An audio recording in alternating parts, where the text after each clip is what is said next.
বাবাধাম যাওয়ার পথে বৃহস্পতিবার সাত সকালে দুর্ঘটনার কবলে পড়ল পুণ্যার্থীদের গাড়ি। দাঁড়িয়ে থাকা পাথর বোঝাই লরির পেছনে সজোরে ধাক্কা পুণ্যার্থীদের ছোট গাড়ির। দুর্ঘটনায় গুরুতর জখম হয়েছেন চালক সহ মোট 4 জন।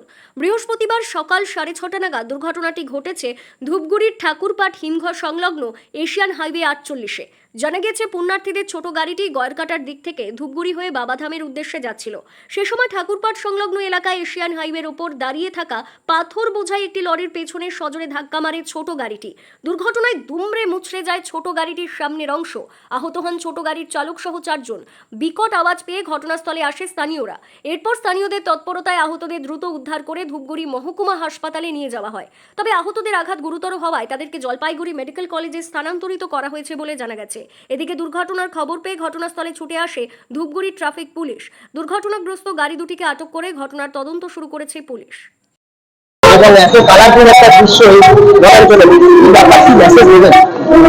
আমাদের মাননীয় মুখ্যমন্ত্রীর একান্তিক উদ্যোগের মধ্যে বন মহোৎসব সেলিব্রেট করা হচ্ছে পশ্চিমবঙ্গ সরকারের বন দপ্তরের উদ্যোগ। তো এখানের মধ্যে আমাদের নর্থ বেঙ্গলের সমস্ত এরিয়ার ডাইভার্স সাংস্কৃতিক একটা রিপ্রেজেন্টেশন আছে, একটা কালচারাল রিপ্রেজেন্টেশন আছে। তো সবাইকে একসাথে নিয়ে আমরা এই বন মহোৎসব পালন করছি। কি বার্তা দেবেন বর্তমান যা অবস্থা তাকে কি বলবেন উন্নয়নের যুগে এই সময় দাঁড়িয়ে কি বার্তা দেবেন? যেটা আমাদের এবার বন মহোৎসবের থিম আছে যে সবুজ বাঁচাও বিবেক জাগাও। তো সেটাই হবে আমাদের গোটা ডিপার্টমেন্টের, পশ্চিমবঙ্গ সরকারের আমাদের সাইড থেকে এই মেসেজটা। আর এখানের মধ্যে হিউজ পার্টিসিপেশন দিয়ে আমরা সবাই জানতে পারছি যে মানুষ আমাদের সাথে আছে আর ওনারা এরকমই চাইছেন যে চারিদিকের মধ্যে সবুজ হোক আর বিবেক জাগুক।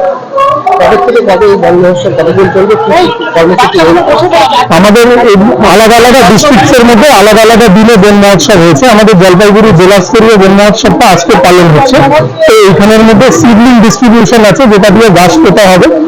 আর তার বাইরে সাংস্কৃতিক প্রোগ্রাম আছে, রবীন্দ্রসঙ্গীত আছে, আমাদের লোকাল কমিউনিটিজদের কালচারাল প্রোগ্রাম আছে। আর জয়েন্ট ফরেস্ট ম্যানেজমেন্ট কমিটিজ যে ডিভিডেন্ড আছে ওইটাও ডিস্ট্রিবিউট করা হবে।